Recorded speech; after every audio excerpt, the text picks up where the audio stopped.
کەرکووک بووە یەکەمی عێراق و گەڕێکێکی کەلاریش گرت بوونەوە. سڵاوتان لەبێت. شەقامێکی سیمەتری ڕێک بەناو گەڕێکێکی کەلاردا دەڕوات و دەستکرا بە ئیش. جا ئەمە خەڵکی ئەو گەڕەکەی تووڕە کردووە و گرتبوونەوە چونکە دەڵێن هیچ پرسوڕایەکمان پێ نەکراوە و باسی قەرەبووش نەکراوە، ئێستا ڕووبکەینە کوێ. جا ئەوان ئەڵێن بەبێ ئەوەی قەرەبوو بکرێنەوە کۆمپانیایەک هاتووە بۆ دروستکردنی شەقامێک و ئێمەش قبوڵی ناکەین و خەیاڵیان خاوە. گەرمێ محەممەد دانیشتوێکی ئەو گەڕەکەی و بە 1964 وت پێشتر کۆمپانیایەک هات ماڵی 5 دەفتەر قەرەبووی پێداین، بەڵام بەشێک لە ماڵەکان ڕازی نەبوون و ئەو کۆمپانیایە وازیان هێنا و ئێستا کۆمپانیایەکی دیکە هاتووە. ئاشتی محەممەد یەکێکی دیکە لە دانیشتوانی گەڕەکەکەی و دەڵێت ئێرە چۆڵ ناکەین تا قەرەبوو دەکەینەوە.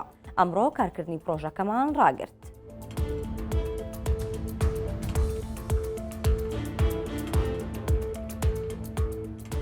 درەنگانی دوێنە شەو سیەکانی سلێمانی سووتان و جەستەی چەندین دارسنەوبەر و درەختی گۆیژە بوون بە خەڵووس. جا ئەمە بەرگری شارستانی نیگەران کردو دەڵێت ئەوانەی پێشتر ڕێگریەکانیان بۆ پاراستنی ژینگەی شاخەکە بە پێشێلکردنی ئازادی ناو دەبرد، ئێستا دەبێت بەرپرسیارەتی ئەم وێرانکاری و فەوتانی ڕەنجی چەند ساڵەی سیمای سەوزی شارەکە هەڵبگرن. نیگەرانەکەی بەرگری شارستانی دوای کەوتنەوەی ئاگرەکە دێت کە شەوی ڕابردوو لە شاخەکە کەوتەوە و خەوی لە چاوی سلێمانیەکان تۆراند. هەرچەندە لە ماوەیەکی پێوانەیدا ئاگرەکە کۆنتڕۆڵ کرا، بەڵام زیانێکی زۆر بەردار سنەوبەرەکانی ئەو شوێنە گەیشت.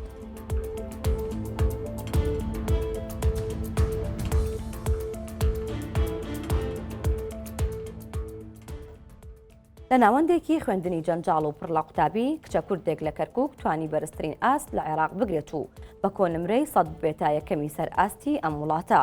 هەر ئەونا کچێکی دیکە ئەمەشیان کووردە و خوێندنەکەی عەرەبیە ئەویش بووە ئەستێرەیەکی دیکەی درەوشاوی کورد کە سەدی هێناوە و پلەی یەکەمی بەدەستهێناوە. نیڤار بەختیار قوتابێکی بەشی کوردیە هەرچەندە پێشبینی ئەوەی نەدەکرد ئەو ئاستە بەدەست بهێنێت، بەڵام بڕوای وابوو لە ئاستی یەکەمەکان دەبێت لەسەر ئاستی عێراق، چونکە وە قسەی بۆ مایکی 1964 کردووە. ئەو ڕۆژانە 12 کاتژمێر لەسەر یەک دەیخوێند. هەر لە کەرکووک کۆژین مەعروفی بلیمەت دەڵێت تەنیا لە قوتابخانە و یوتیوب خوێندومە و مامۆستای تایبەتم نەبوو و پلەی یەکەمیشی لە خوێندنی عەرەبی بەدەستهێنا.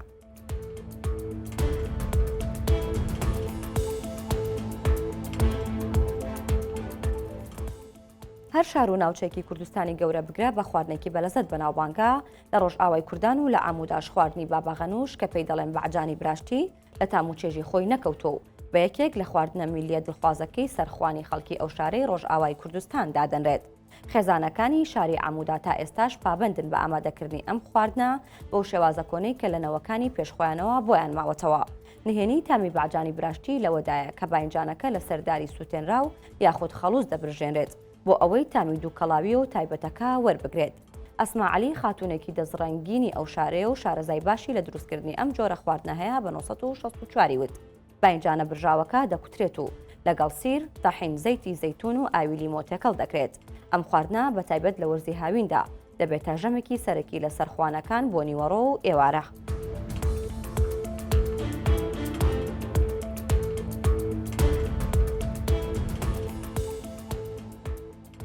هەواڵەکانم پێشکەشکردن هەر شاد بن.